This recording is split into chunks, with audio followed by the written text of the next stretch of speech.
Now that the kids are gone, I can get back in the house. Please stand and join Councilman Taylor in our pledge. I pledge allegiance to the flag of the United States of America and to the republic for which it stands, one nation, under God, indivisible, with liberty and justice for all. Hiding behind people. Are you calling me short? Yeah, no. Let us pray. Holy God, we give you thanks for the city of Guthrie.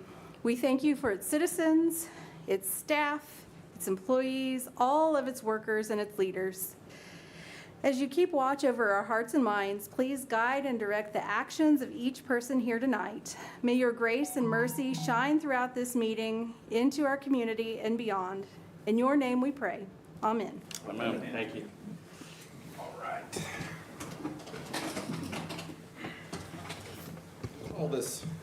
I call this regular meeting to order. Tuesday, June 17th, 2025. Item number 2 is public comments. We have none unless it's hiding somewhere in these. Have none. Okay, thank you. Item number 3, consent agenda. We might entertain moving the consent agenda until after item number 5 because something in the consent agenda might pertain to item number 5. Is everybody okay with moving the consent agenda or delaying it? I'm good with it. Okay, here. I don't mind moving it either. Can I entertain a So moved. motion? Okay. Second. First and a second. If there's no more comments or questions, please cast your votes. All votes are in. All right, unanimous approval from all those present. Item number 4, items removed. We didn't really remove them, we just delayed it. Item number 5, retail strategies presentation and update from Real Trade Strategies. Shonda Rooney. Yes, so as you all know, Retail Strategies is the organization that we have partnered with to do retail recruitment on our behalf. So Cam and Stephen are here to do a presentation, an annual update to let you know what they have been working on. Thank you. Thank you, Shonda. Good evening, Council, Mayor. I hope everyone's doing well this evening. So, always love to be back in Guthrie, beautiful city. We drove around town today, just recataloging our properties, kind of part of our process of what we do. Anytime we come to the community to assess the opportunities we have here. So, today I got a short presentation. We're going to go through this. Feel free to ask questions. I probably prefer them after the end of the presentation. So let's get started. So some new faces here I've seen. If you don't know me, I'm Cam South. I'm Senior Portfolio Director at Retail Strategies. Stephen Dendy, he's our Retail Development Associate for our territory. I cover the state of Oklahoma, including you guys here at Guthrie.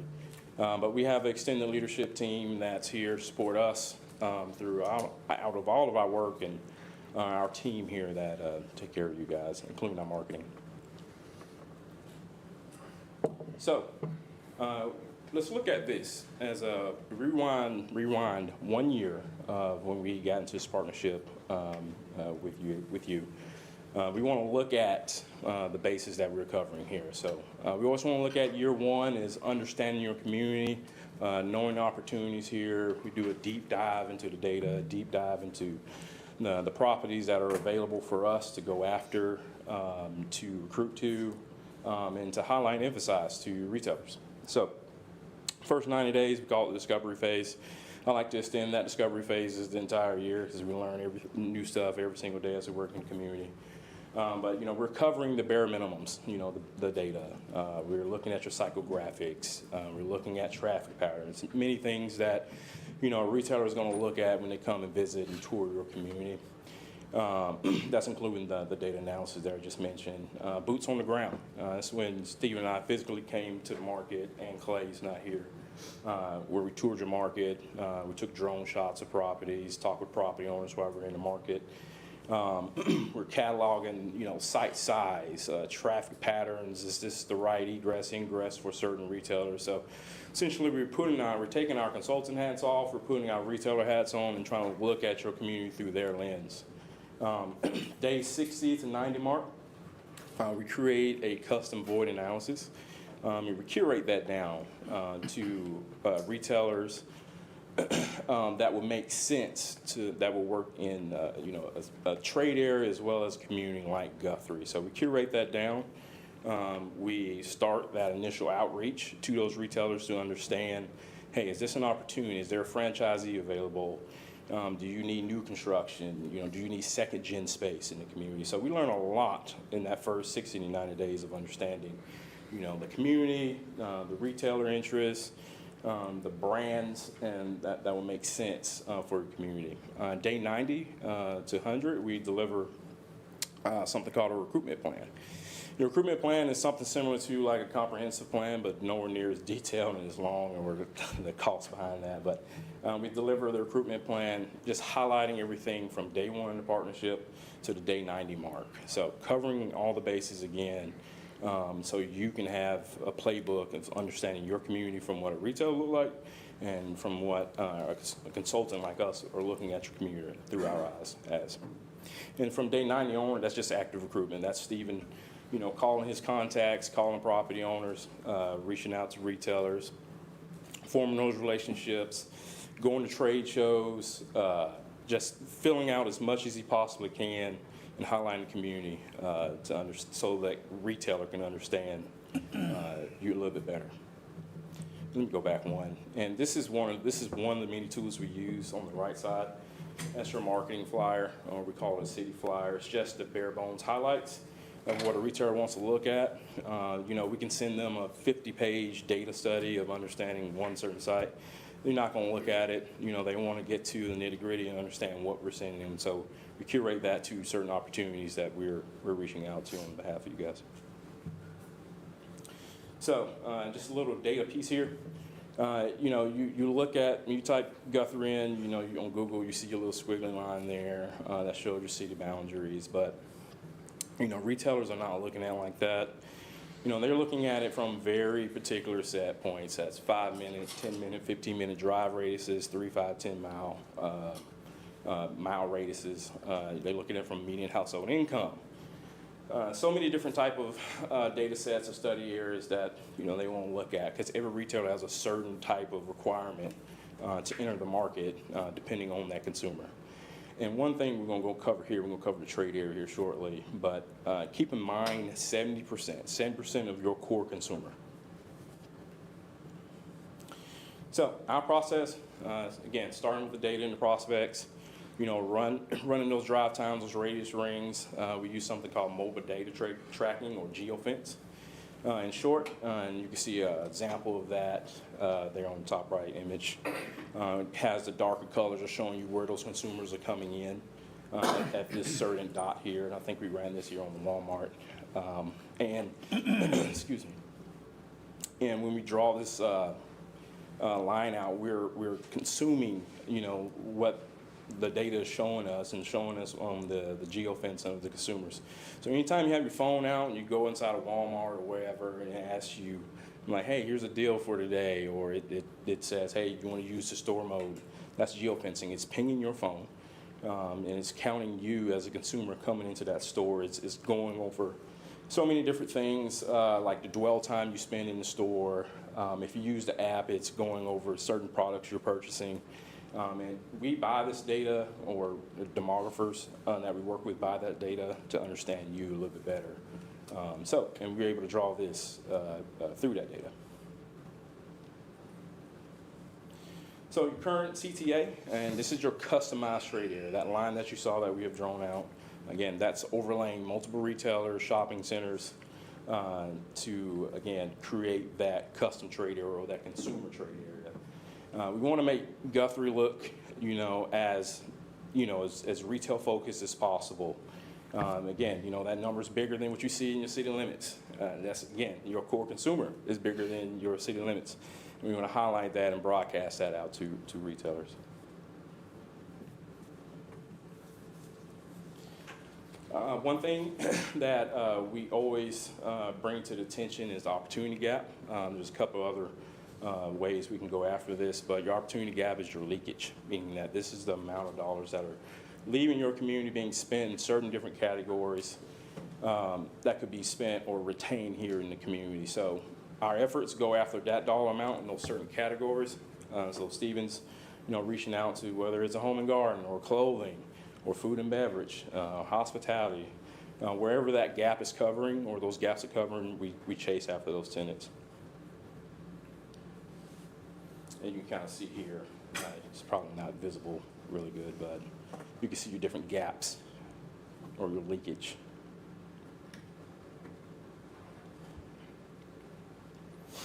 Again, to some of the bread and butter stuff. So over this first year, Stephen's done a really good job making a huge impact here on the community, putting you guys in front of a ton of people from brokers, developers, tenant rep, brokers, real estate managers.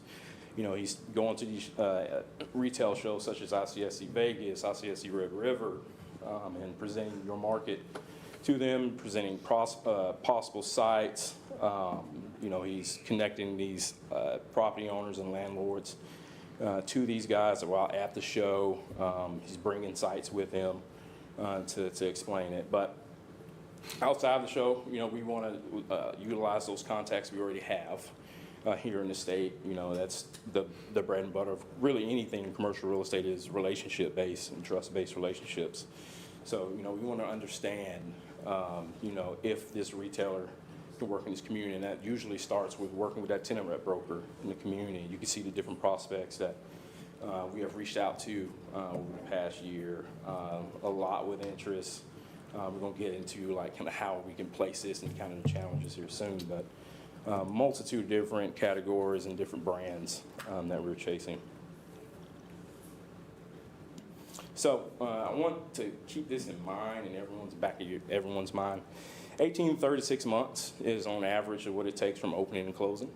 It starts at the investor as the stakeholder, of shareholders of these companies, all the way to a developer getting the doors open and timeline with that. So there's a lot in between. Everything from that real estate director identifying the community as a possible play for store expansion. That real estate director has so many stores he has to get open. So he has to rely on those tenant rep brokers that know your market more locally and the relationships that we have with those brokers. Identifying sites, they want to get as many sites as possible to make sense for a new store creation or new store opening. But they're also, taking a very fine-tooth comb to each site we present. They want to strike it out as much as possible to vet out all the bad sites. So that's usually around the 9 to 9 month up to a year. Real estate community gets involved after they've selected the first initial round of sites. They want to understand the pro forma. Does this make financial sense? Retail's not going to go anywhere unless it makes some money. That's just the way that works in their world. So again, that goes all the way back to that shareholder that's investing in this company. If there's interest, it goes to LOI. This is the very beginning and the very promising part of that we usually get feedback from the retailers. I was like, hey, we submit an LOI to this property owner, to this person or this broker that's working this site. And they give us their initial feedback. From there, it goes back to real estate committee to understand, hey, again, is there any leasing issues, any building issues? There's whatever issue that could possibly come up in between that time from pro forma to that committee meeting. If it strikes through, it goes to lease or purchase sales agreement with that retailer. They source their developer. 9 times out of 10, the national brands have their preferred developer already lined up so they can make their transition into the market a little bit smoother. And that's usually around year 3. So on the retail recruitment side, on just on a higher level of what we're doing here, we talked about trade shows here a little bit. We attended all these shows this year, including some more. Vegas is kind of like the Super Bowl show, if you're familiar with that. If you're familiar with that show, it used to be called Recon. This is where we're scrambling. You have an entire team out there working on your behalf. Submitting sites, showing sites, following up with those communications we had since day one of the partnership. Again, this is an opportunity for us too to follow up pre-show. A lot of the times these retailers don't know your market. We're here, we got that 30-minute window to talk to them about your market and want to kind of give them the elevator pitch of the reason why they want to be in the community. After that, again, more follow-up after the show to get that interest going, firm up the interest. and report that to you guys.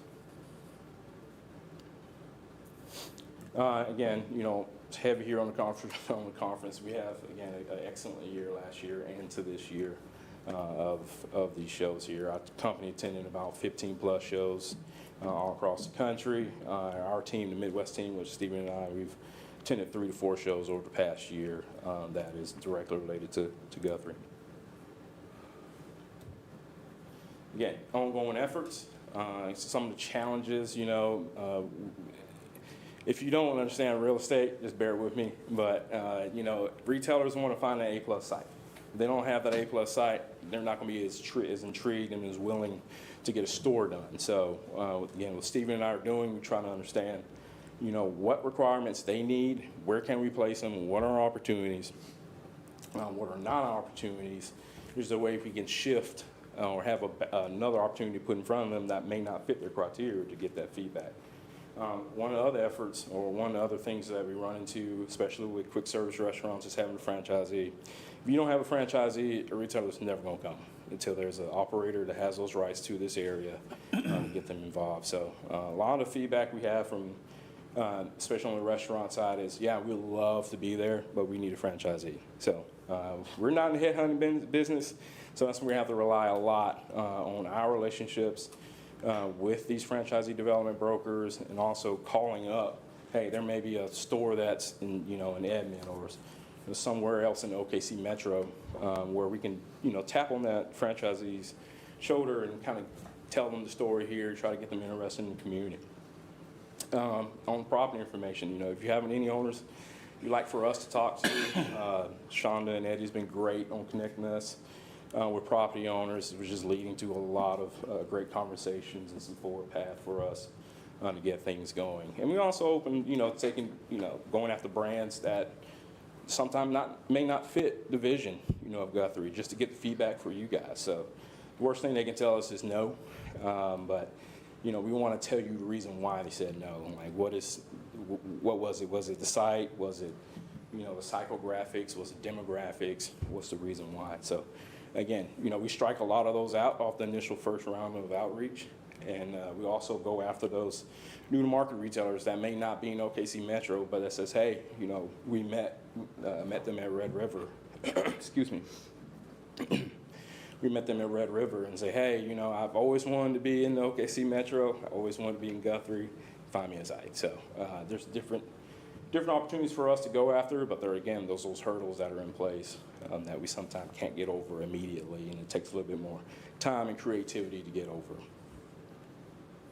So, questions? This would be the best time to get those answered. When you say you're speaking to franchises and business owners and landowners, are you making those agreements? Are you the one arranging an agreement for a landowner, property owner to sell their property to a given franchise or something? Is that you doing that? We don't, excuse me, my voice is gone. Been doing a lot of talking today.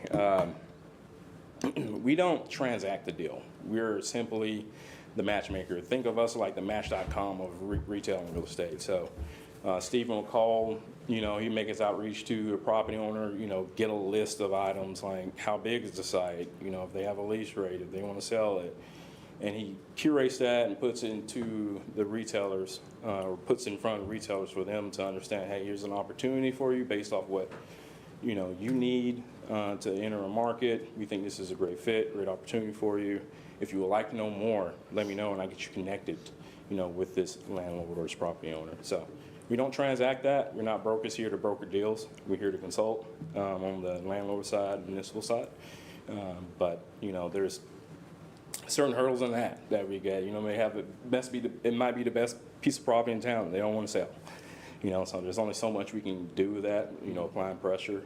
Eventually, time gets to it. There's a very famous saying, time kills deals, or sometimes times open up deals.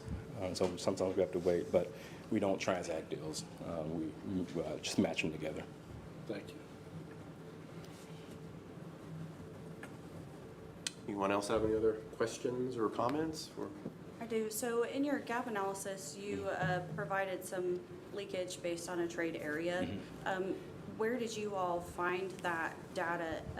It looked like, and I'm only asking because here, and with, unless you go up to Stillwater, you go to Oklahoma City and Edmond, we don't really have a place other than Edmond or sporting goods or hobby stores, Right. So we have to go outside of that. So that variable was really small. So to me, that market is a lot larger than what you showed us here today. So, for that leakage, it really is a lot larger.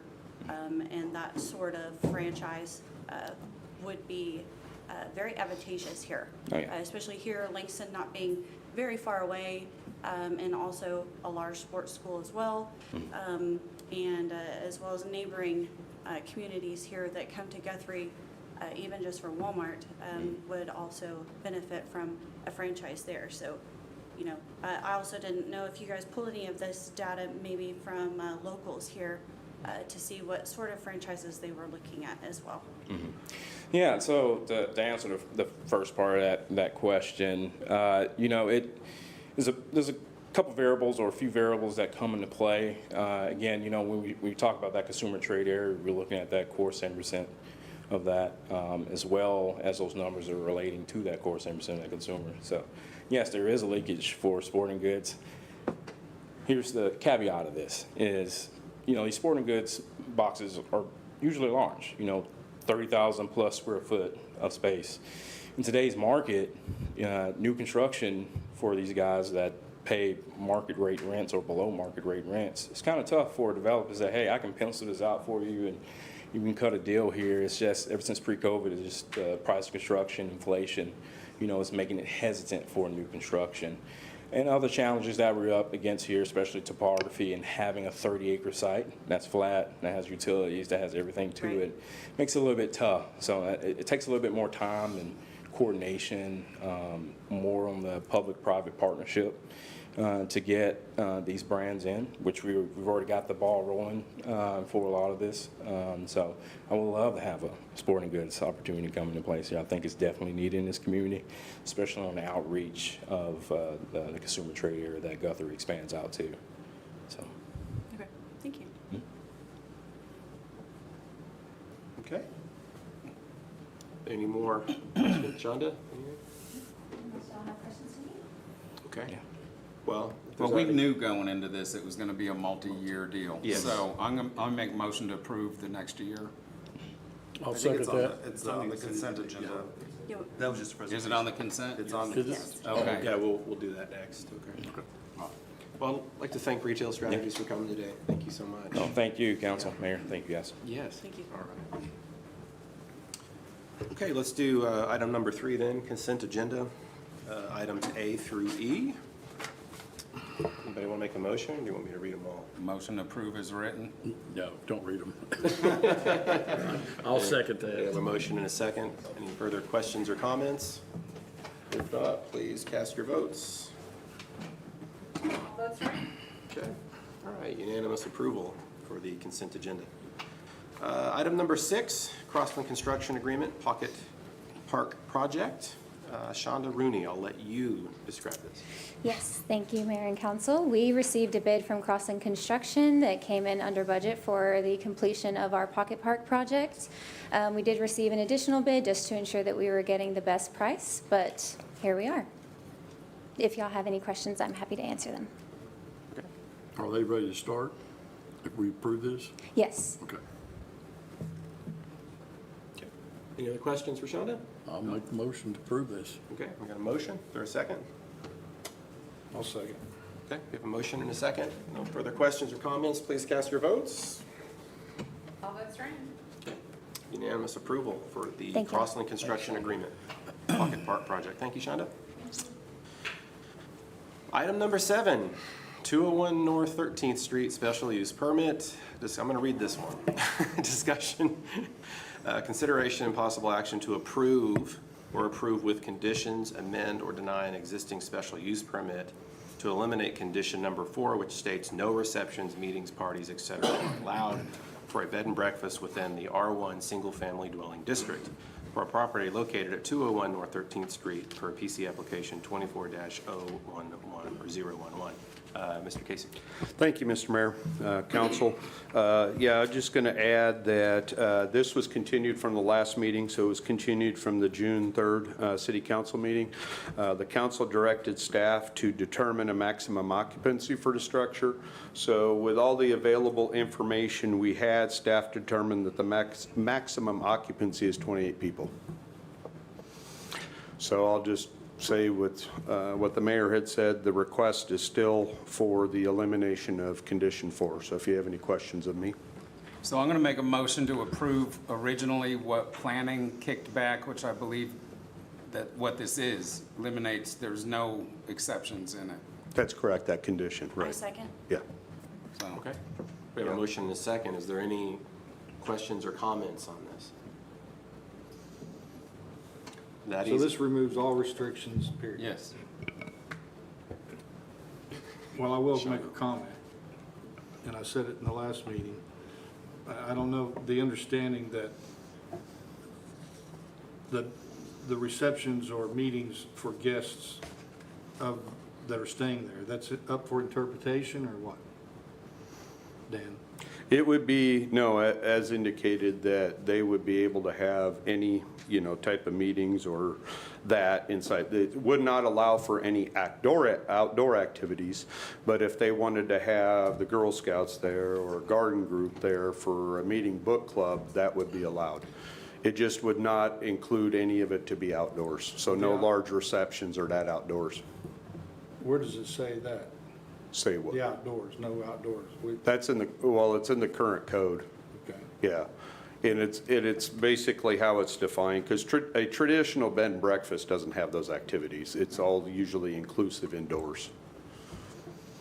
Okay. Because as, I think if you remember, we talked that at the last meeting, we have group reception center, and that's where it allows for those outdoor activities to happen, whether it's like for wedding receptions or, large parties on a regular basis. We have one of those off of Forest Hills. I think it was 2-3 years ago they got approved with that use. So that's where that would come into play if they'd want to do that. Well, since these are my constituents, and I did ask all the questions I could piece together in our last meeting with this, I do want to say that it's not the council's place to regulate or business. That's the zoning commission's job. So there's no parking restrictions here. The street's open for anybody to use. No, that's correct, because as we talked previously, it would just be the off-site parking that they have to provide. Right, so under this new zoning, they're free to park. I guess at this point, what I want to state to those who are constituents that came and those who looked to me to stand up for them, and I believe I did, is that under the current zoning laws, there's just really not much can be done to fix their problem for parking. So we're relying on the owner to do what he said and be a good steward and be a good neighbor. And as they repeated many times, that this is not built for large events. So it's really left to that, I guess. So that's all I have to say. Thank you. Any more questions, comments?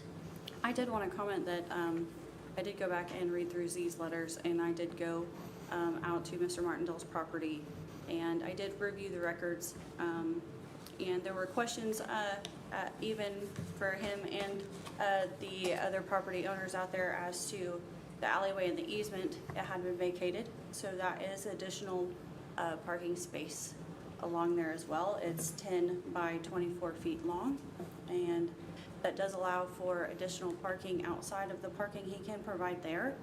And he does have ample parking, and I did go out there and I did assess it after the last meeting, so. Okay, great. So you've got a motion and a second. Motion and a second. Anybody else? Okay. No further comments or questions. Please cast your votes. All votes are in. Okay, let's see it. All right, unanimous approval for 201 North 13th Street special use permit. Okay. Item number 8, appointment to the Historic Preservation Commission.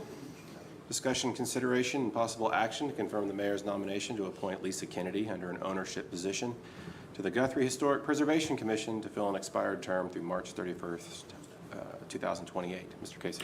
Thank you, Mayor, Council. Yeah, the one thing I wanted to add on this is, as you see, the candidate lives outside the city limits. In the resolution in 2020 that was done, it allowed for exceptions to any of the requirements as long as there's a 5/7 vote of the council. We have 2 ownership positions currently open. One has been open since, I forget, late last year. We have not been able to get any applicants to submit, so we've had issue obviously trying to fill that. So with that, if you do go with the applicant, it would require 5 votes of the council in order to appoint. Because even 5/6 is still, I think, 83% but 4/6 is going to put you under the 71%. So it still requires 5 votes. Interesting. Okay. And she has a business in town. Oh, yeah, I should, yeah, they own a building in town, so she fits the criteria for the slot on the Historic Preservation Commission because they're the ownership of a building. They just don't live in the city limits. They own the Crest. 2 buildings, yeah. They own the Crest building and then the building that is, gosh, I forget the name, but it had Cinnola in it recently and then Stacy's before that. Yep. I thought it was 4, but they're 2 buildings with. Yeah, fronts, yeah. It's kind of separate, but Yeah. yeah. 4 Yeah, you're right. I storefronts. think it may be still 4 parcels, but yeah, it It's like kind of 4 functions. storefronts, but Yeah, 2 buildings. yeah. Okay. Any questions, comments for Dan? I'll make the motion to approve her. Second. Motion and a second. Questions or comments? Let's cast our votes. All votes are in. Perfect, thank you. Unanimous approval to appoint Lisa Kennedy to the Historic Preservation Commission. Thank you, Dan. Item number 9, appointment to vacate Ward 1 Council and GPWA trustee seat. This is the discussion 17th, 2025 to fill the vacant Ward 1 City Council and Guthrie Public Works Authority trustee position for the balance of the current term ending in May 2027. Per tradition in this appointment, we always have 4 people and 1 person withdraws recently before we go. So we don't have 4, we have 3, which would be Franklin Danley, Deanna Dunning, and Ed Wood. I think all 3 of them are here. See, Deanna. Okay, there we are, great.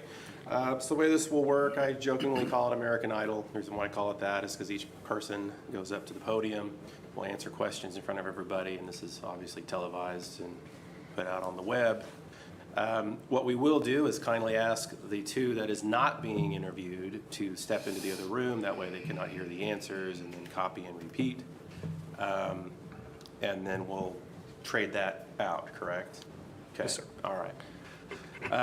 So I'm just going to go off the list here in order with Franklin Danley. So I'll ask Deanna Dunning and Ed Wood if you'd please follow Mr. Kasich here.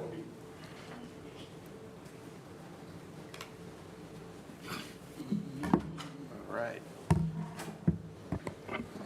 And I was thinking about starting down here and working our way down, but I don't really know if that's necessary per se. I think if anybody just has a question and would like to start, they can, unless, yeah. Yeah, I think that's appropriate, Mayor. I would think with the format you've had previously, if the candidate would like to introduce themselves, and then Sure. you're welcome to kick off with questions from the panel and Yeah, proceed okay. that way. Yeah, Mr. Danley, if you'd please introduce yourself, say a little bit about it and why you're here, and then we'll open it up for questions. Absolutely. Good evening, everybody, and everybody at home. I am Franklin Danley. It's a pleasure to be here. I've answered this question a few times, so as I woke this morning and was saying my morning prayers, I asked God for some guidance. The short answer is I am here for service. The longer answer is when I was a child, I was bestowed this gift to be a servant because my grandfather was a hemiplegic. He only had one side of his body that he can utilize, so he needed considerable help. And so what was once duty and obligation became passion. And beyond that, I've worked in group homes with children.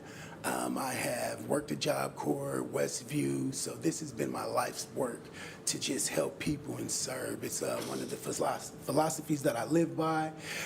Life is a gift, and because of this journey, I am obligated to give back. So that's a sense of duty that I have, and that's what I want to do for the city of Guthrie. Questions? All right.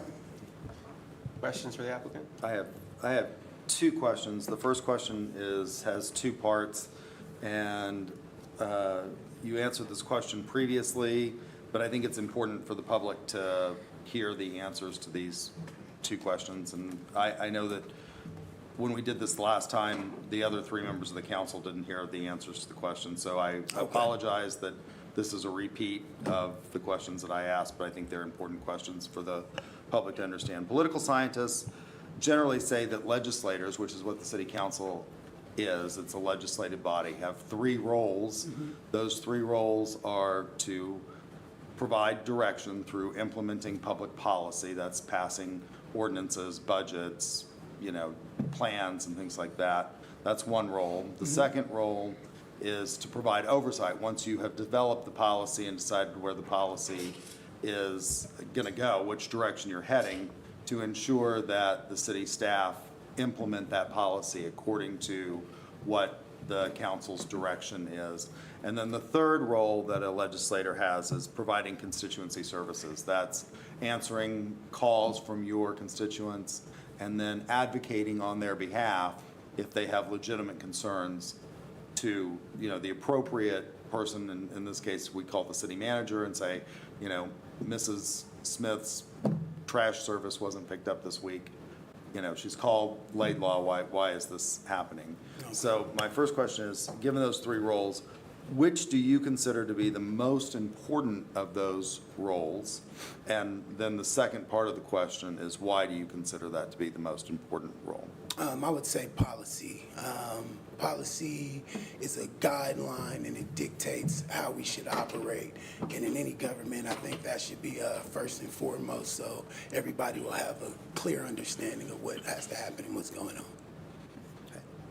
All right. And then my second question is, when an appeal from a lower board or commission comes before the council, how do you think the council should approach that appeal? Do you think that it should be heard all anew, or should the council give great weight to the board or commission that decided the issue below? Give that to me one more time, Grant. Okay. So when boards or commissions that are subordinate to the city council hear issues, people in some instances, not in all, can appeal that decision if they're unhappy with the decision to the council. Okay. And the council then hears the case. And what do you think the council's approach to hearing those kinds of issues from lower boards should be?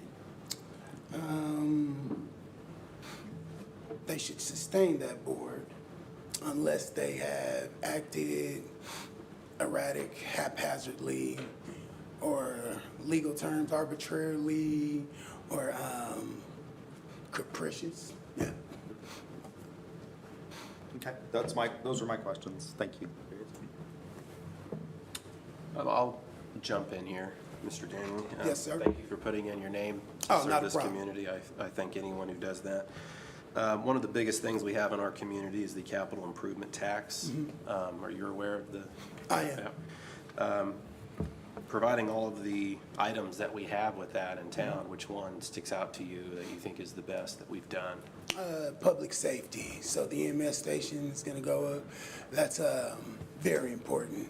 Public safety. You never know you really need it, but it's like oxygen. If it's gone, then you can panic, right? So I think that's first and foremost important. out of the 5 items. Then the water towers, I believe in clean water and a system to provide that. So those are both great things, but initially I would say the EMS station. Thank you. Anybody else? One. Okay. So as we look to develop and the future of the city of Guthrie, we need to look at long-range plans, not just 10 years, but 25 years. What would you say would be an immediate goal for you in the next 10 years to see for Guthrie, and long-term maybe in 25 years? So immediately, just the aging infrastructure that we have. So plumbing and things of that nature, while we have a great water treatment center, just ancillary plumbing around the town and city. That's very imperative, and long-term, just economic and sustainable growth. So that's getting with emerging industries to create more jobs for people here, and partnering up with people, fine-combing what we have like the strategy company did to see if we can utilize that type of program or X that and move forward in a way that is amicable for all the citizens here. Thank you. You're very welcome. Anybody else? Well, other than the application process we've already been through, I only had really one question, and Councilman Gary, on his first question, kind of gave away those answers I was going to ask, but I will ask, which are the basic roles of a city council person? So you know what form of government we have in this city? Correct. City manager? Yes. And you understand the roles of the council person? Can you just highlight some of those? Okay, so the city council kind of tells the city staff what to do, so come up with some ideas. Not like that, Eddie. But it's for them to carry out what the city board says here. Thank you. Not a problem. Any other questions? No. Okay. No further questions. I'd like to thank you, Mr. Danley. Excellent. I appreciate you. We'll go ahead and take out Deanna Dunning, if you can. Yes, sir.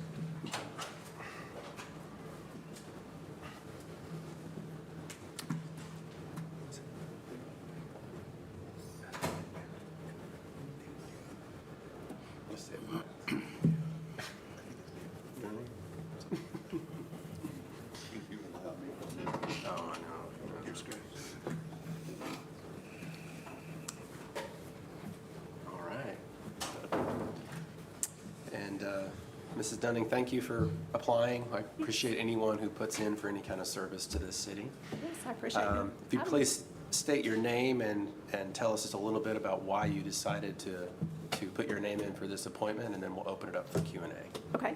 My name is Deanna Denning. It's pronounced many different ways around town, and that's fine. However you choose to pronounce it, Denning, Dunning, but that's my last name. And I chose to run this time primarily after being involved with the CIP committee. The last year and a half really sparked my interest in not just reading the after effects of a city council meeting and what was decided and why those decisions were made. I actually got to participate with other people from the city. We toured the water treatment plant. I have lived in this town over, I hate to say it, but over 50 plus years, and I had never seen inside the water treatment plant. We toured Owens Field, we toured the fire department,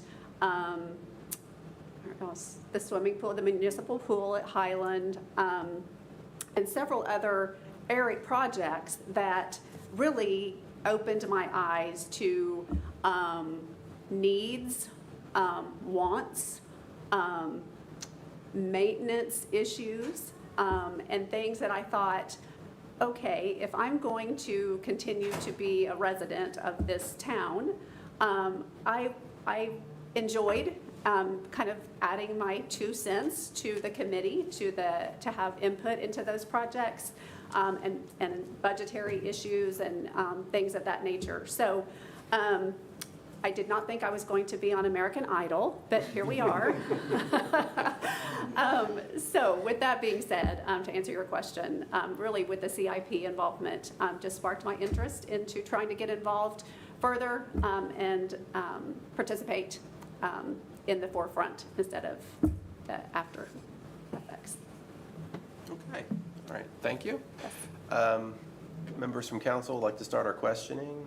Yeah, since I started last, to try and be consistent, I try to ask everybody the same questions. And in fairness to everybody who's watching, I am not ambushing you with these questions because I told you that the other people had heard my questions, and so they had an opportunity to think about those questions seriously since they'd heard them during the first rounds of interviews. You had not heard those questions, so I gave those questions to you because I think they're important questions for the public to hear the candidate and why they think the way they do on these questions. So my first question is 2 parts, and then I have a second question. My first question is, political scientists define the roles of a legislator, which is what the city council is, as having 3 major components. Those are to provide policy. If we think about Congress, they pass laws, and those laws are then implemented by the executive branch. The second is to provide oversight once you've passed regulation or laws, or in this case, what we call ordinances. It's to make sure that those are being implemented by staff. When we pass a budget is a policy document that the city staff is doing what we want within that budget. And then the third is to provide constituency services, to listen to your constituents, and if they have legitimate concerns, to advocate on their behalf. So given those 3 roles, which do you think, the question is, which do you think is the most important?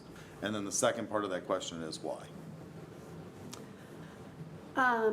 I think all 3 are equally important, only because I don't think you can have one without the other 2. If you do, things don't function very well. It's hard to move policy, it's hard to create policy, it's hard to discuss policy, it's hard to educate our constituents about policy if you don't have some kind of background in the legislative process and or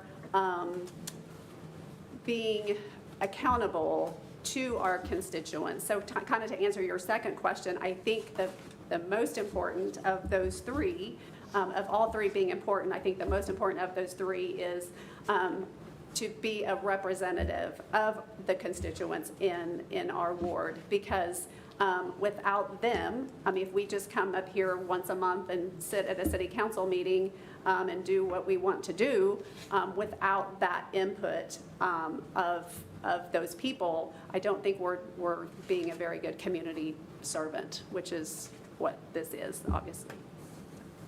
Okay, thank you. My second question involves a second role that the council plays. The council oftentimes will hear appeals from lower boards or commissions that are established under either our charter or ordinances, and those, if people are unhappy with the decision of a lower board, they, in some instances, not in all, but in some instances, they may appeal that decision to the council. And what do you think the council's role is in hearing those appeals from lower boards or commissions? When I was thinking about this question, I really had to apply my professional job, what I do for a living for the last 30 plus years, as I'm a registered nurse. And so as I thought about the role of council and the boards and that position, we always have to make sure that we act within my scope of practice in the state of Oklahoma. And my scope of practice in the state of Oklahoma may differ from the scope of practice of an RN in Texas or Nebraska or wherever. So again, I think as a council, we have to make sure that that board acted within their scope of practice or within their means with whatever decision they made, and how they got to that decision, whether that be, via the city charter or state law or city law, whatever that might be. But I think, first of all, we have to decide, did that happen? And if so, then as far as city council's role after that would be just to, I don't think it's our role to change those decisions, or if that scope was acted upon correctly, I don't think it's our role to try to change those decisions or give any influence in those decisions. It would just be to vote, obviously, yes or no, according to what they brought forth to the council. Thank you. Didn't I go again? Yes. Are we just going to do this? Okay. Yeah. You stated yourself that you were on the CIP commission, correct? Yeah, which is the capital improvement project. Which project or which item in that project do you think was the most beneficial to the city? And talk about it. I think the most important comes down to basic safety, basic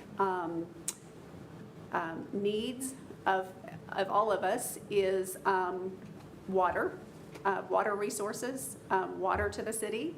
I think the water tower projects for both of the water towers were very important.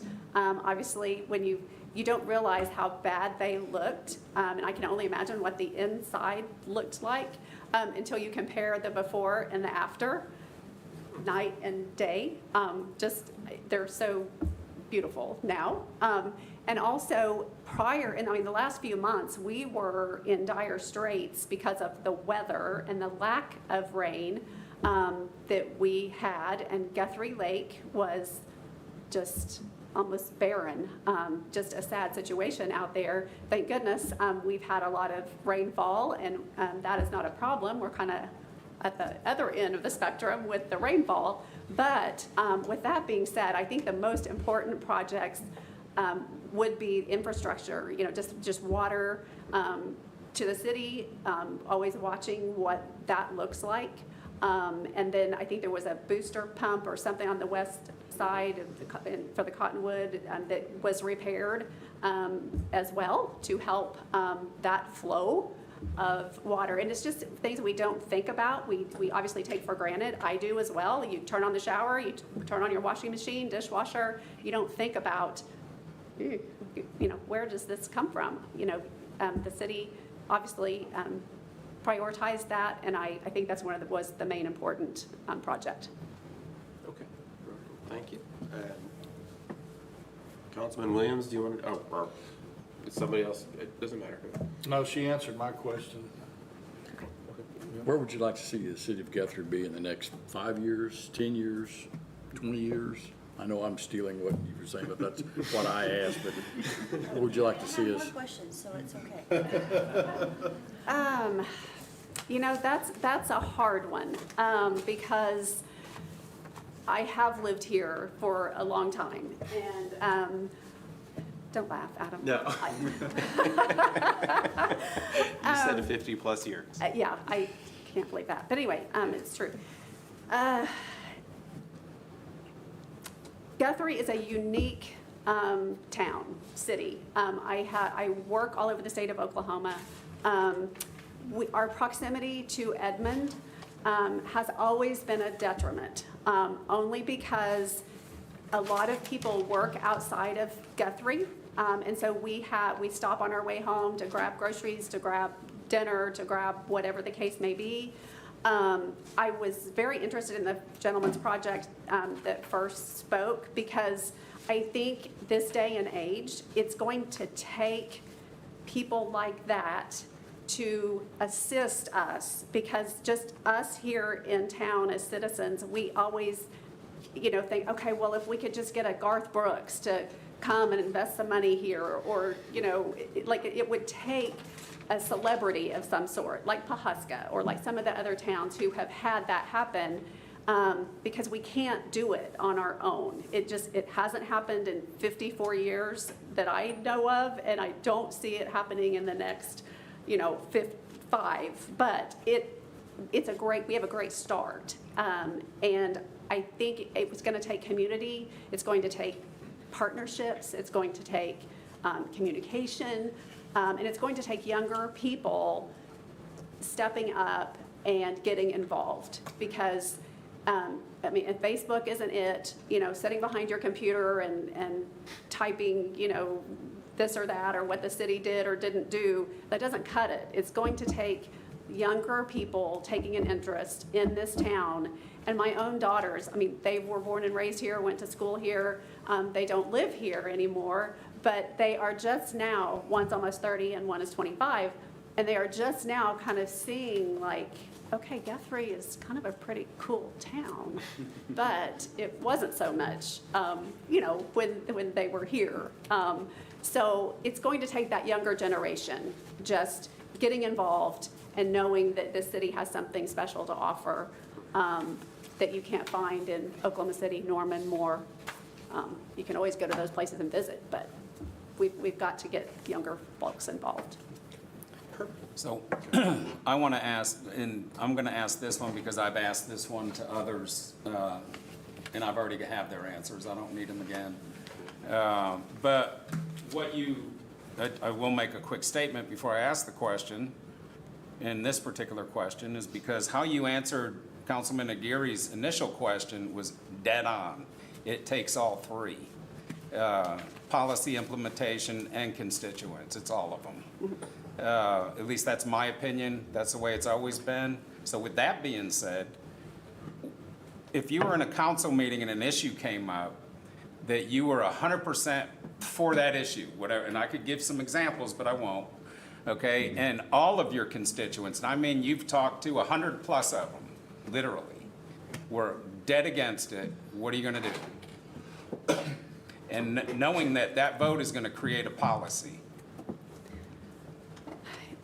You know, I think all of us, at the end of the day, have to live with decisions that we make, whether it be here on city council or walking down the street, driving down the highway.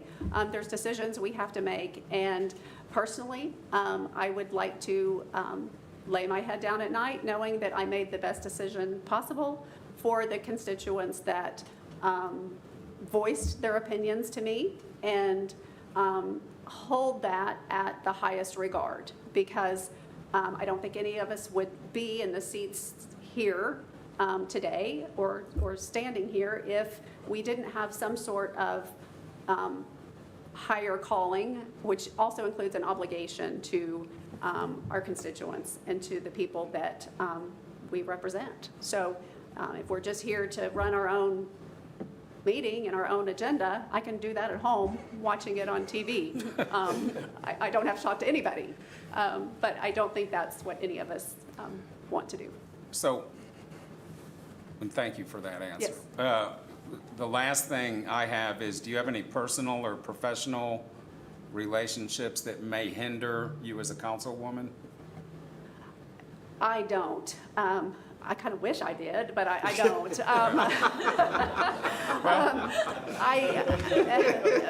My family had a business here since 1929. Unfortunately, or fortunately, my dad talked me out of continuing that legacy in the funeral home business here in Guthrie. So I went into nursing instead.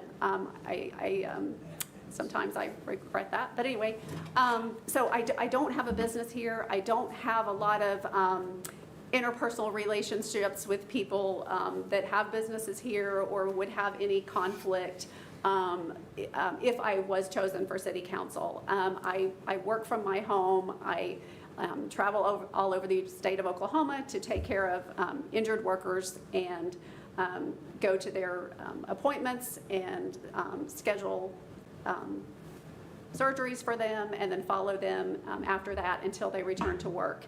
So I'm very busy. I'm not in Guthrie to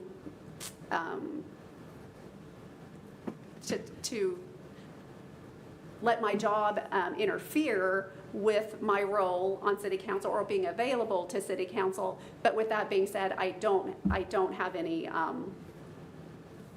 problems or relationship issues with city council. So the last question I asked, and this is a short one, Okay. is what's your approach to handling controversial and complicated type issues?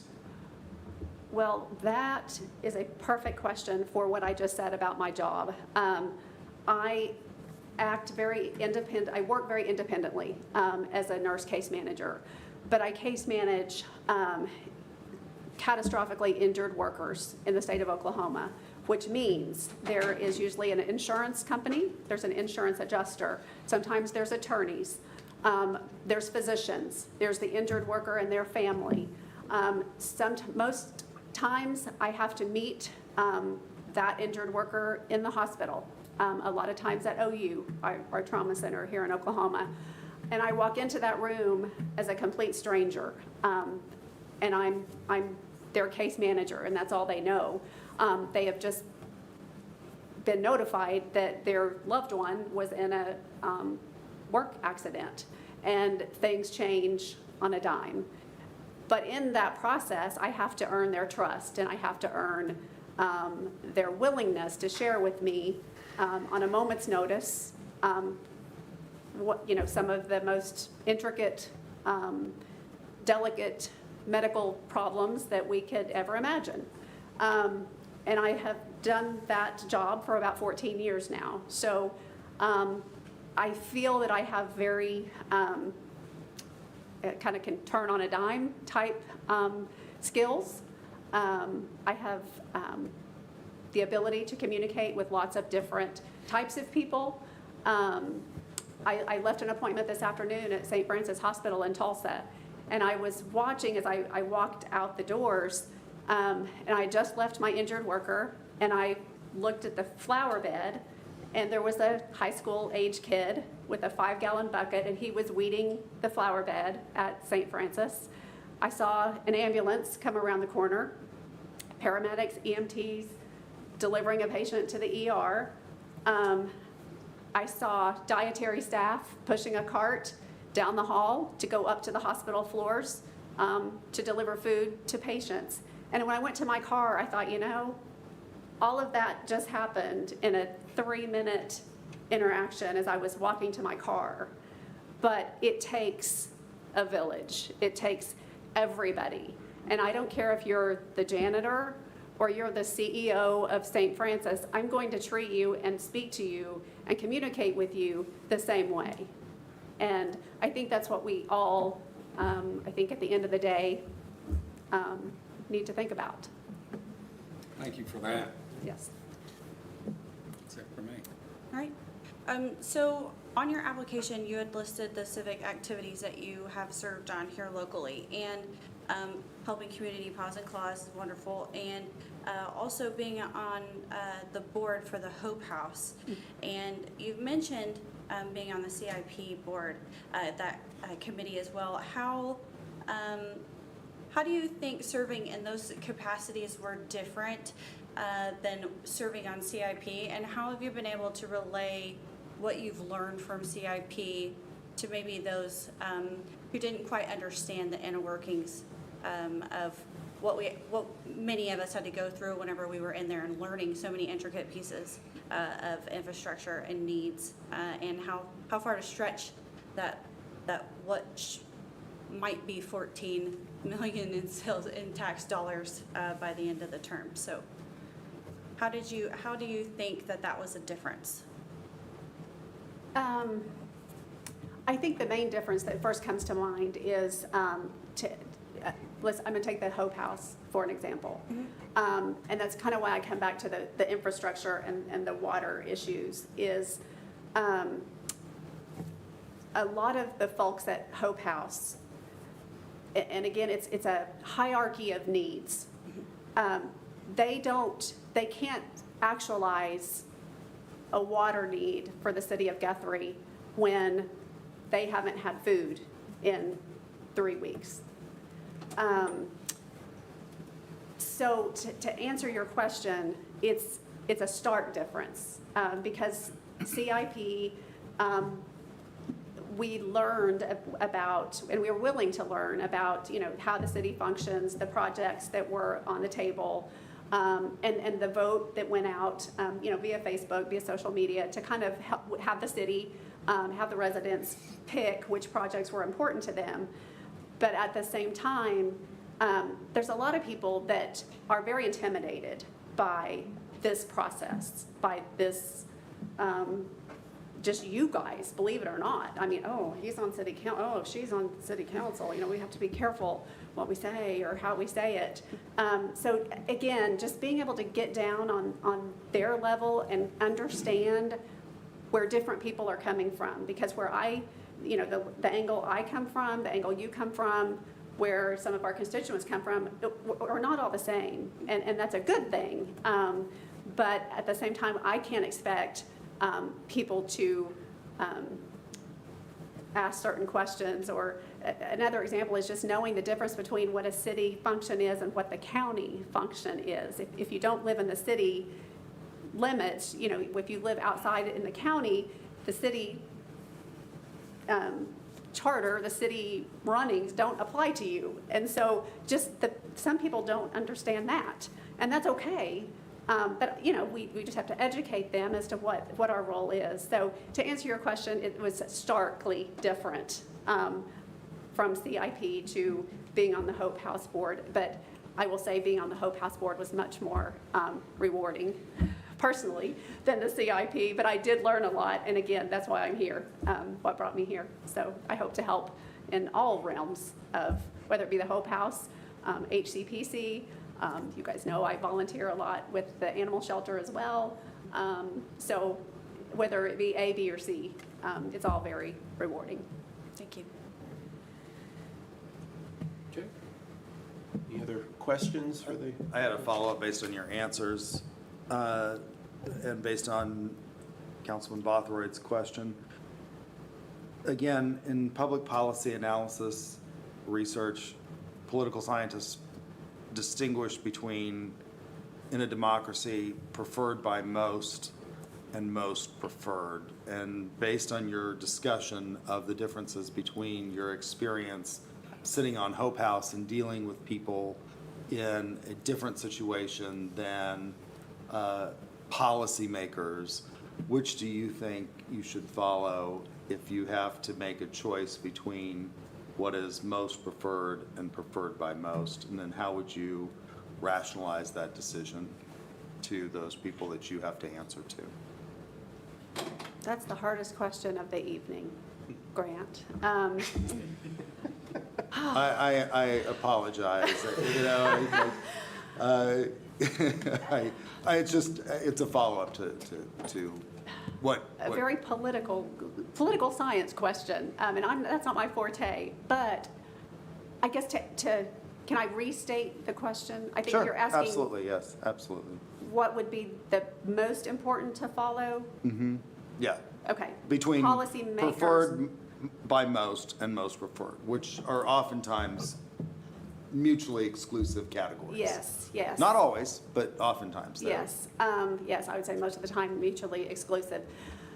I think it would just vary by situation. I mean, I think there's some situations that I may not agree with, but as far as policy goes, if it is the best policy for the city, of the city, and the majority votes for that, I think whether I agree with it or not, I have to obviously abide by that as a citizen.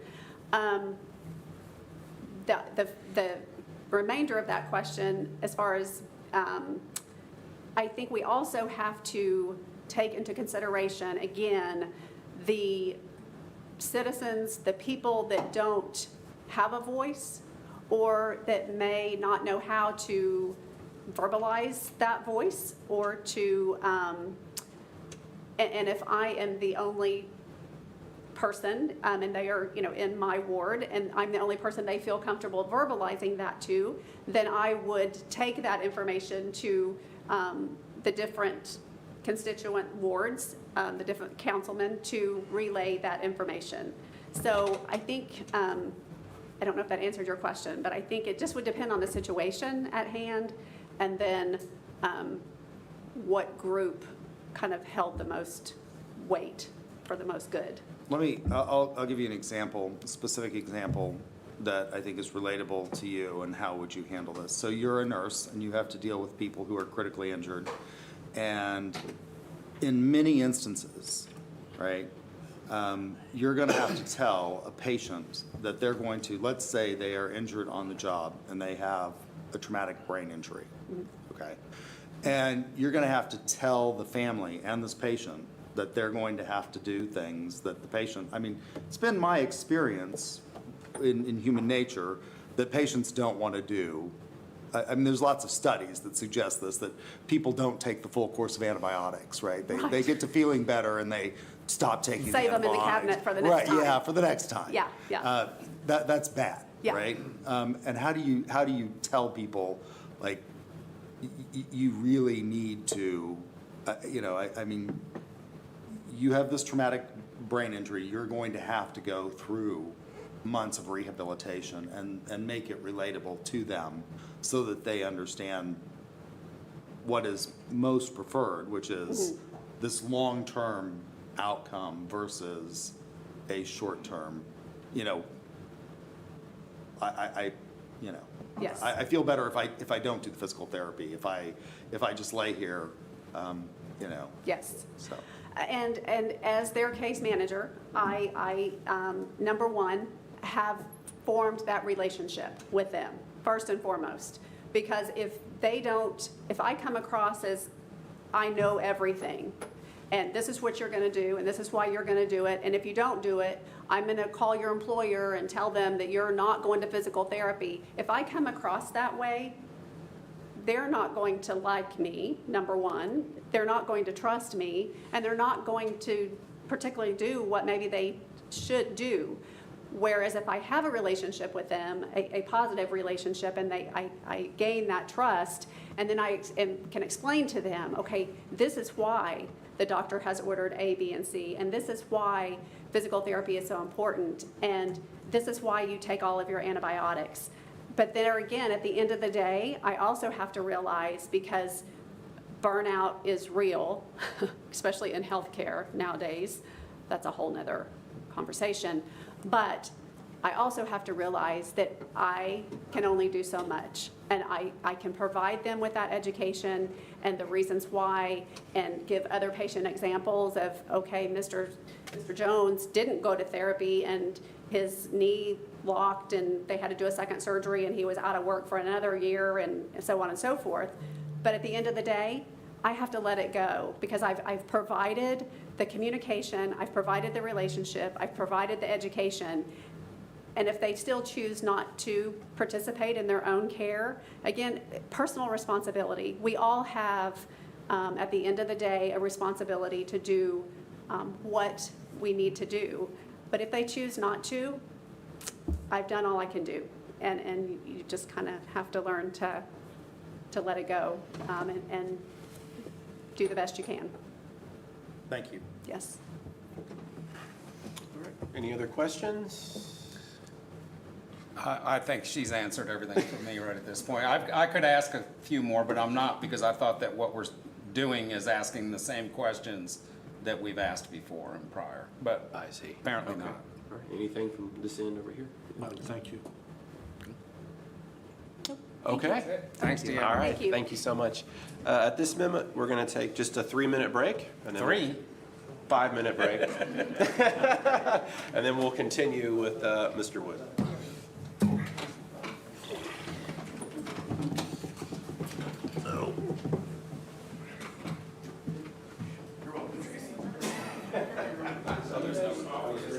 There's a little, we can make some.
I'm just kidding. And the specific You like about this much, making your. Okay, we are back. They're huge. They're anywhere from 130 to 140. After a short break, They just, limbs are falling. to continue the appointment to the vacant Ward 1 council position, it's our final applicant, Mr. Ed Wood.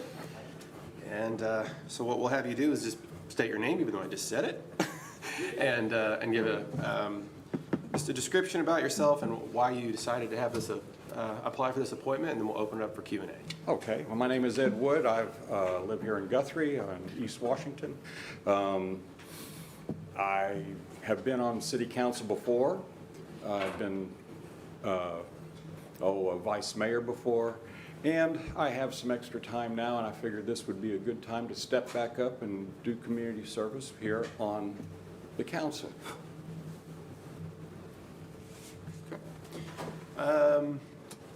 We'll start with Grant, because that's how we've done it. All right.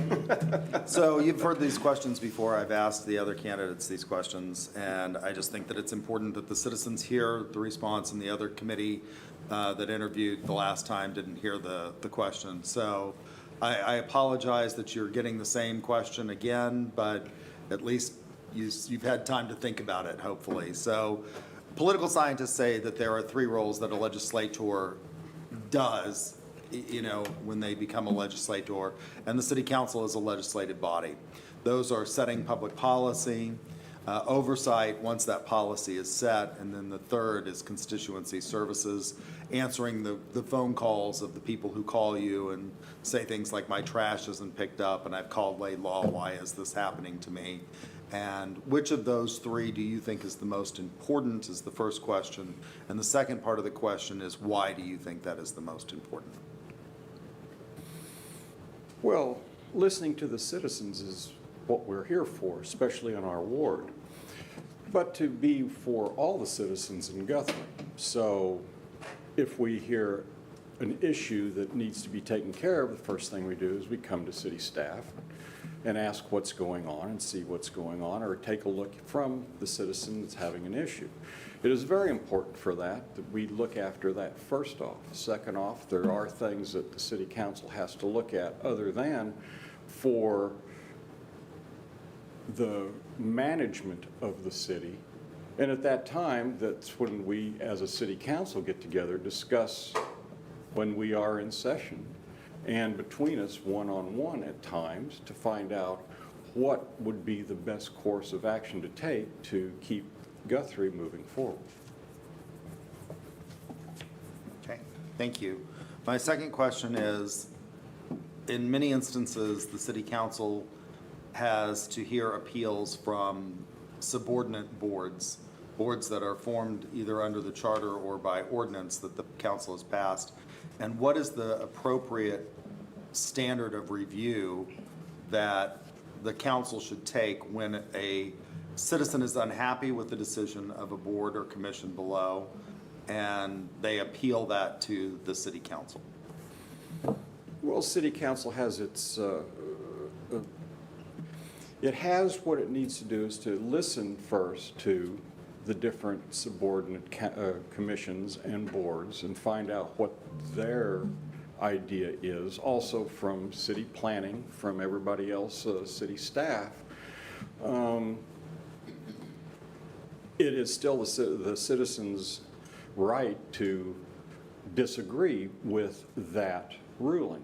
That's where we come in and look at what the whole over system is. Now, I feel that the city council should first listen to what the board has to say, the concept. But there are times, and more than likely, would go along with that board and what their suggestion is. There are times, and it's on a separate per case basis, that maybe they didn't see what is coming down and then the council overrule what the board did. But for the most part, the council should listen very closely to what the boards and commissions are suggesting. Thank you. Okay. My question is, one of the biggest things that we have going on right now in the community is the capital improvement project, the CIP, sales tax. Would you maybe describe what you think has been the most beneficial project that we've done from that sales tax? Oh, well, I feel that it's been now a long time, but our water treatment plants, especially our sewage treatment plant now, I think that's a very big thing that we needed to have, and it was we were going to have that regardless. So that was really one of the main things that I think the CIP is a good thing for doing that. Now we need to start looking at other infrastructure, but at that point, that's one of the main things right there. Okay. All right, thank you. Tracy?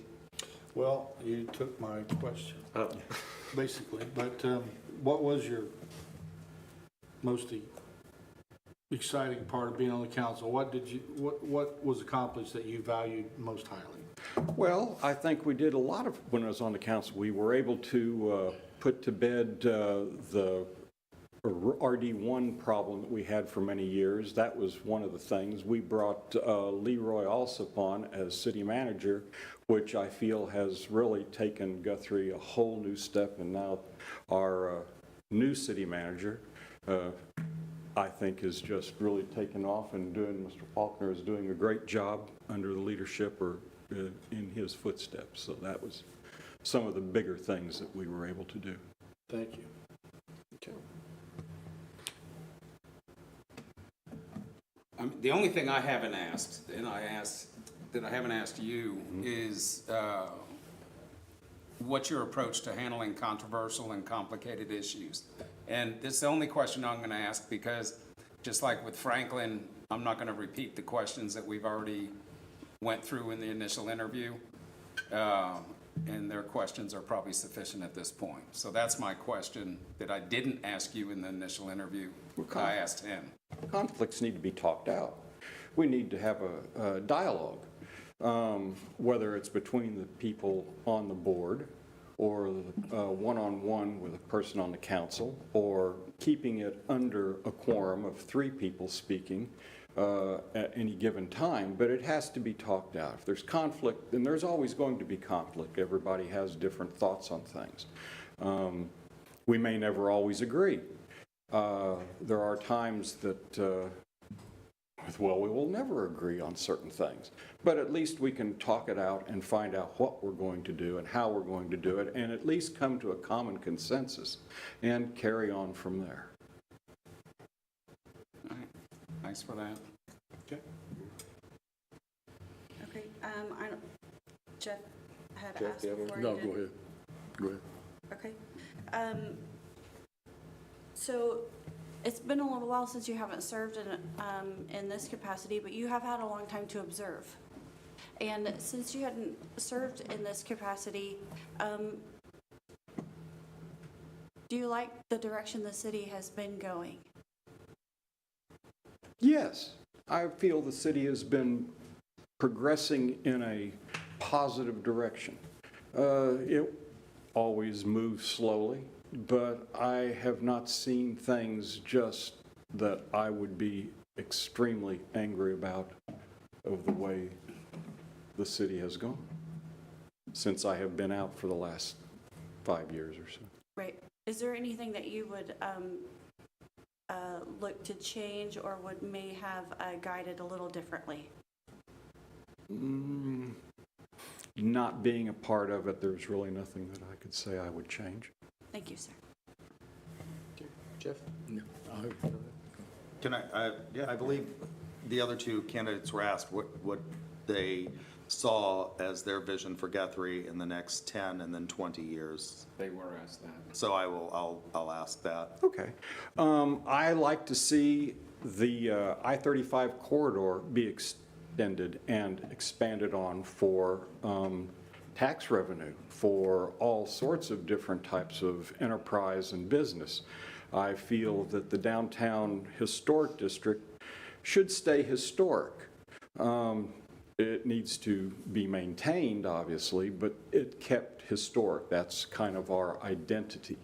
to get the tax dollars in. The other thing in the next 10 or so years, since now we have, well, even though our water plant is aging, but it's still new compared to the other ones, and we have a brand new sewage treatment plant. Now we need to think about infrastructure, water and sewer mains throughout and those are going to take a lot, and that'll have to go over a number of years to maintain. But that's what my vision is for Guthrie. Let it grow that way outside the Capital Historic District, up and down Division and along I-35 would be a good thing for our tax revenue. Thank you. Any more from Tracy? No, thank you, Mayor. Okay. No, I don't have any follow-up. Thank you. Okay. I guess We're that's it, done? Mr. Wood. Yeah. All right. Thank you. Thank you very much, much. council. Thanks, Ed. Appreciate it. Thank you, you. staff and Thank you council. for putting your name in, Mr. Wood. Thank you. Okay. Now you got to go back in the room. Oh, I do? Oh, yeah, you guys got it. Yeah. Televised. Very, very secret. Not at all.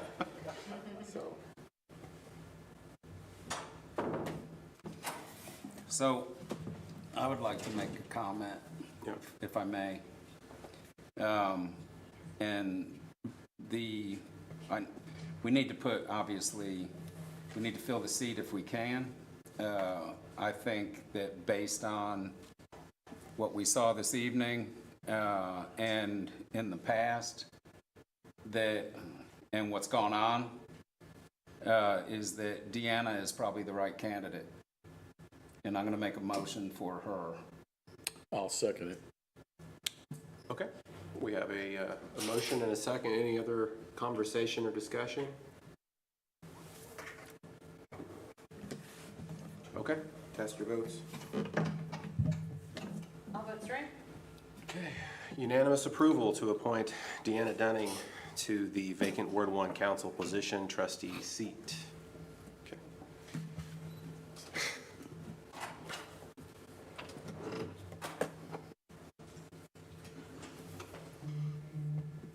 Oh, you gonna do it? You need to do it? Yep. Okay. You don't have to go down there. Yeah. Can't do it right here. No. Now, Adam, you're going to stand proud and do that. And remember, it's longer than the Dan, you back there the whole Constitution. time? Yep. Wow. One person unentertained. Holy cow. Well, before I do that, I would like to thank once again all of the applicants for putting their name in. I appreciate anyone who comes out and agrees to serve in any capacity with the city, whether it be on a board or commission, and especially for council. So we appreciate it. It didn't take very long.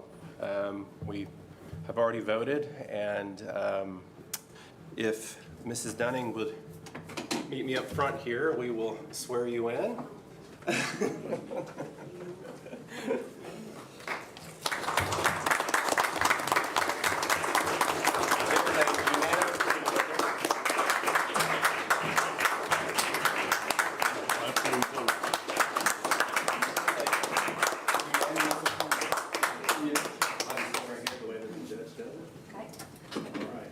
Now, I've been in your spot twice, so I get what you're going through. So I have you raise your right hand. Okay. And repeat after me. I state your name. Deanna Denning, Do solemnly swear do solemnly swear that I will support, obey, and defend that I will support, obey, and defend the Constitution of the United States the Constitution of the United States and the Constitution of the State of Oklahoma, and the Constitution of the State of Oklahoma, and that I will not knowingly and I will not knowingly receive, directly or indirectly, receive directly or indirectly any money or other valuable thing any money or any valuable thing for the performance or non-performance for the performance or non-performance of any act or duty of any act or duty pertaining to my office pertaining to my office other than the compensation allowed by law. other than the compensation allowed by law. I further swear I further swear that I will faithfully discharge that I will faithfully discharge my duties as council member my duties as council member of the city of Guthrie of the city of Guthrie to the best of my ability. to the best of my ability. Congratulations. Thank you.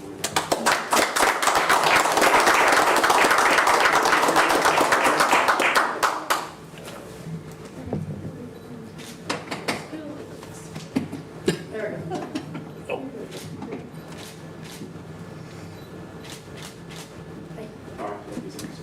I want to sit here next to Jeff because Mike. Thanks.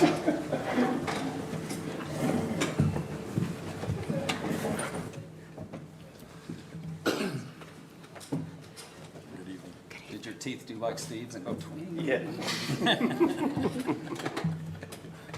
It's hard to see where the commas are on this thing to know what you're doing. That's a lot. Yeah, it is.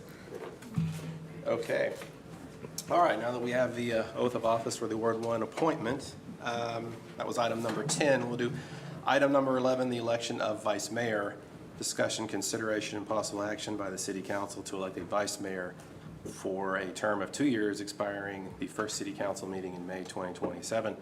I will begin on this one. We had this discussion last time. Now we have 2 more members, so it's a full council to make the decision. We had discussed last time about the duties of vice mayor, which there was a little disagreement on what those duties are. There's seems to be one official but 2 unofficial. The one official is that they are to fill in for the mayor and run the meetings if the mayor is absent. The other duties also is that we have a city manager's meeting with the mayor. Traditionally it's been weekly, but now we're doing it every other week. It has been this way for decades. And then the third duty is to stand in for ceremonial situations when the mayor cannot be present in town, also representing the city in matters pertaining to, like, I don't know, with federal grants, et cetera. Meaning they go out and they would represent on the city's, argue on the city's behalf, is what I'm trying to say.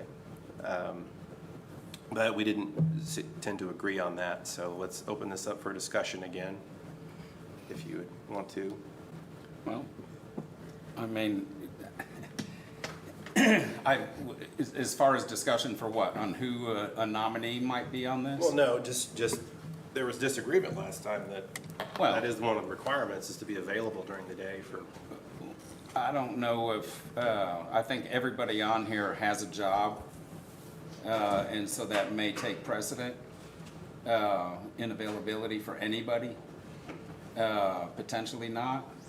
Me personally, it wouldn't, but others it may.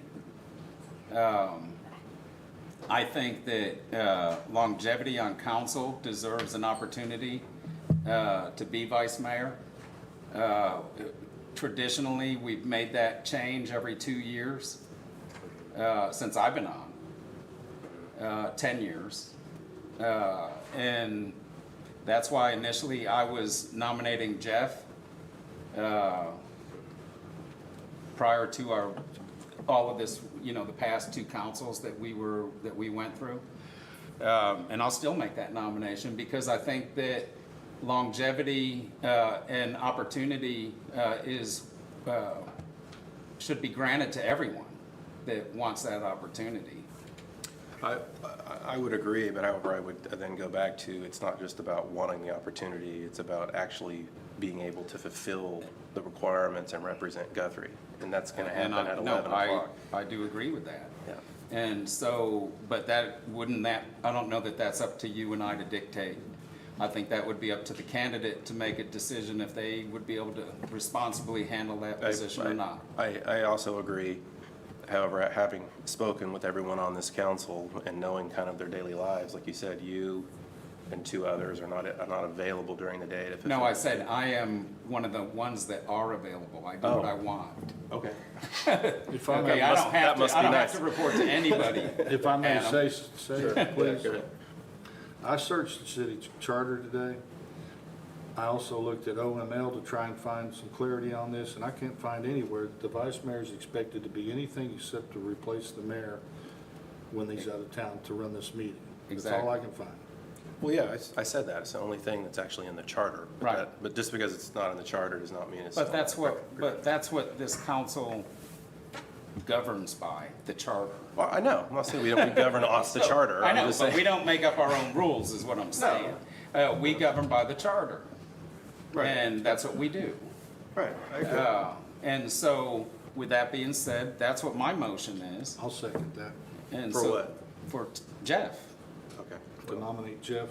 Well, I was going to, all right, well, after this, I will make a motion for Vice Mayor Aguirre again, but there's been a motion and a second made. So if there's any other discussion on But that? again, the discussion is, every 2 years, we've made this change historically. And those that wanted an opportunity got an opportunity. And I can tell you, I've been on here 10 years and I haven't seen very many times where the vice mayor has done anything but run that meeting.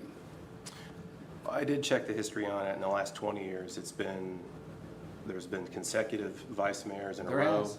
And then there has been some that's alternated and just depends on their ability to stay on council. So the fact that it's always changed is not true. No, I'm not saying always. I said since I've been on, Since you've been- historically, okay. it's Well, I'm just changed. putting out two. Okay. That's all. I can only, Understood, I can only talk to what I've been through for the last 10 years. Right. I can't talk about 30 years ago. Right. Well, I checked it, So- actually it's 25, I checked it since 2000, and it's been the same people, and it has alternated, so it's both. So then, there it is. It's both. Anybody, any other comments or input on this? It's mainly me and Ryan. That's 7 people up here. Well, anybody else free, speak up. I mean, I will also say the city charter doesn't say it must change every 2 years. No, it does not say that, but the city charter says that the vice mayor's role is to manage this meeting when the mayor's not here, It says to fulfill the duties of the mayor. of which is managing this meeting. I think he has a few more duties than that. Well, maybe signing some checks, And okay, or resolutions? some certificates of gravesite certificates. Right here. What you got right Yeah, there. it's right there. Do you expect to be out a lot? What's that? Do you expect as a new mayor to be out a Oh, lot? I am out a lot. I'm asked to speak at functions all the time. No, I'm talking about off of council, out of state, unavailable. Oh, I mean, my first priority is this community. So your this council. availability in I'm your mind available. over the next 2 years is pretty much 100%? Unless I'm sick, I would. Okay, so. well, then, I mean, that's why I motion for Jeff. Okay. Well, Jeff, how do you feel about this? I'll accept it. If that's the council's decision, that's what they'd like, I'll work whatever way I can to help people out, help everybody out. All citizens, as well as the council, the attorney, city manager, city clerk, even Dan. I hate to throw you in the deep end so early, but I got thrown in the deep end on my first meeting. So I'm going to ask you, Deanna, what your opinion is. I was just getting ready to ask, so what is is there an alternative? Like, is there another candidate that would fit the, Availability that I'm talking about? yes? Well, it's or is either, I was under the impression that Brian, Tracy, and Jeff work during the day, and they'd be unavailable to meet, for example, like with Congresswoman Bice, or any other representative, which has happened during the day to meet, to do these things and argue on behalf of Guthrie, which unfortunately does not coincidentally, or is not timely to happen at 5 o'clock onward.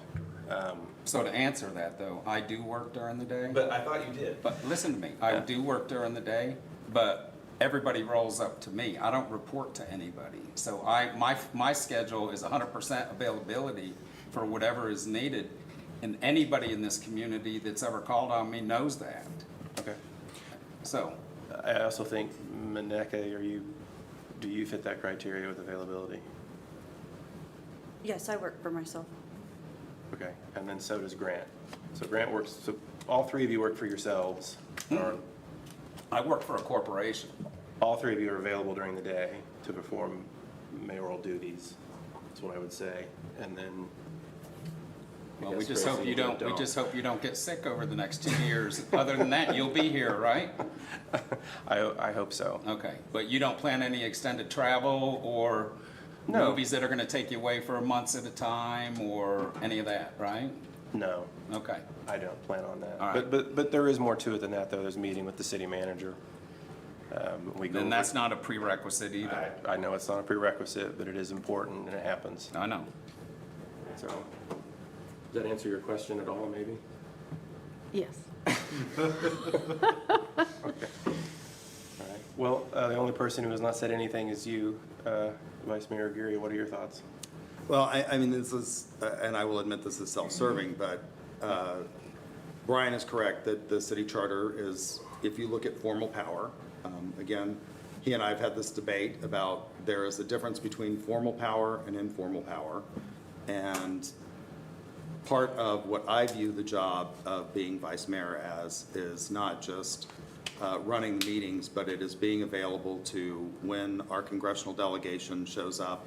And sometimes it's on very short notice, being able to meet with them and discuss with them important aspects of economic development that impact this community, and that's things like the Guthrie Airport, which we have managed to secure an enormous amount of federal funding to get a parallel taxiway, to improve the airport, to build a new terminal, which will serve as the gateway to Guthrie. And I think that I have been there and done that consistently over the last 2 years that I have held the position.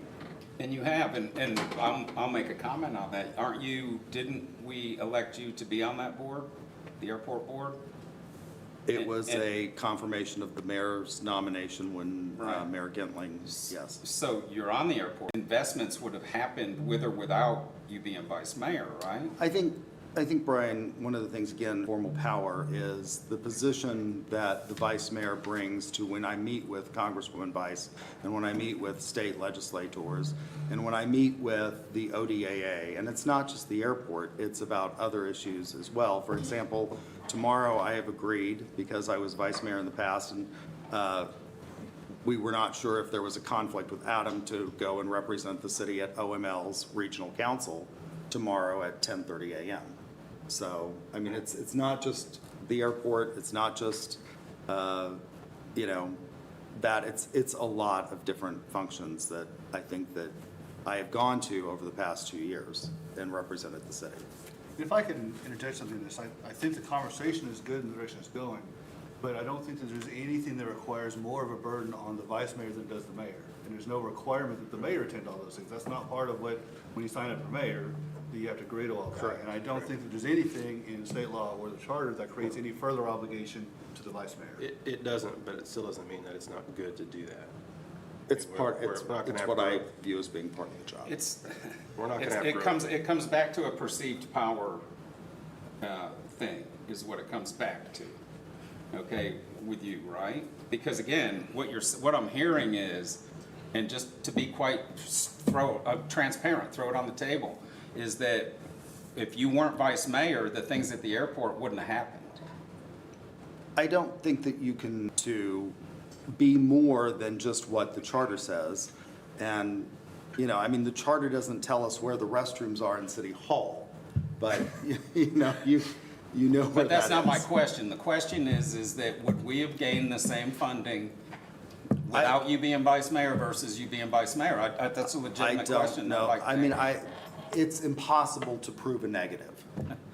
So I can't answer that. Well, Tracy, you're on that board. What is your opinion of it? I didn't have anything to do with that funding coming, so. I mean, I don't know who all were involved with the city and Stephanie and Bice and the earmark, so. Do I think being a vice mayor on the airport made a difference? I don't think so. I think it was the city management and the airport itself that made all the difference that got the earmarked funds. I don't think it was up to one individual, certainly, title or otherwise. Okay. I will just say generally that on behalf of the city, it's the mayor and the vice mayor that represent the city, argue for the city on many matters in many different categories. So it naturally stands to reason that you need to be available in order to do those things, Well, regardless of what the charter says or not. And I hear what you're saying, the only thing you're leaving out is 5 other council people. Correct. They give up a tremendous amount of time to represent the city. I'm not taking that away, but when people come into the community, they want to speak to who? City manager, mayor, vice mayor. I don't know that they ever bring the vice mayor up.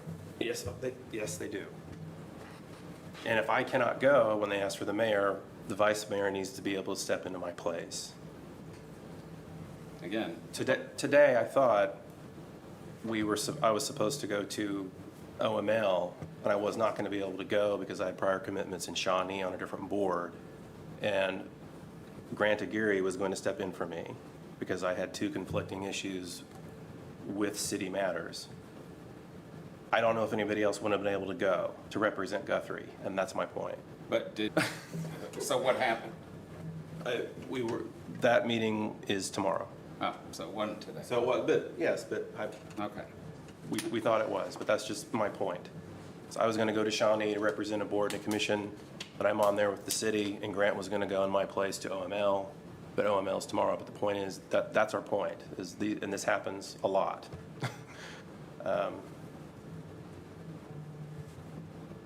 Anybody else planning on going tomorrow to that? Nope. Well, that proves my point again. It'll be me and Grant, because we're the ones that are available. So, but there is a motion on the table for Councilman Taylor to be vice mayor, and there has been a second, correct? Yes. Okay. All right, so we have that, so we want to vote on that, and then, I think so. okay. All right.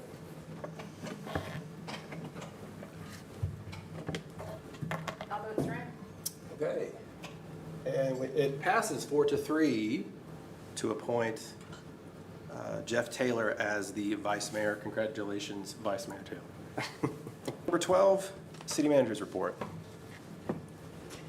Yes, Mayor and Council. First, we'd like to say from the staff, we appreciate all the applicants for the vacant Ward 1 position. Thank you for your participation and going through the interview process. I'd just like to welcome Councilwoman Deanna Denning. Is that correct? Yes. I always say Dunning, and then she looks at me and Eddie, that's not right. So then I try to do it again, and she's like, Eddie, you almost got it, but you didn't get there. So welcome to the council. We look forward to the future with the full 68th City Council. With a full council, we'll let you know that the orientation date in which OMAG comes in and does every 2 years is tentatively scheduled for July 15th. So that will take place here in council chambers. I'll get this out to you in a separate email, but please write that down on your calendar. And if you have a conflict, please let me know as soon as possible. Just so you know, OMAG does actually pay us to go through that orientation. So as a member of the OMAG risk pool, the more educated that we are as staff and council members, the lower the liability. So there's a huge interest for OMAG for us to have gone through that training. So we do look forward to that every 2 years. It is the wettest start to the summer on record in quite some time. I don't know if you've noticed, but both the lakes are full and have been going over the spillway, which is great. We're happy to see that. I think we've had enough rain. We're glad the lakes are full. We're glad that the state is not in a drought and hasn't been for the first time since 2019. So excited for that. That has been a huge topic of concern for the community for quite some time. However, do want to let you know that from a staff perspective, we are still working towards the future to make sure that, every 10, 15 years when we experience a drought to this level, we want to be prepared for the next 10 to 15 years. So as staff, we're exploring those opportunities, and we'll be bringing those to you probably in a retreat or a workshop format, in the future. It is budget season, so we are working on the budget as well as contract negotiations with both unions. In addition to budget season, it is also event season, which never ends here in Guthrie. Red Brick Nights will be back on July 5th with the Fireworks a Poppin' Fireworks Show.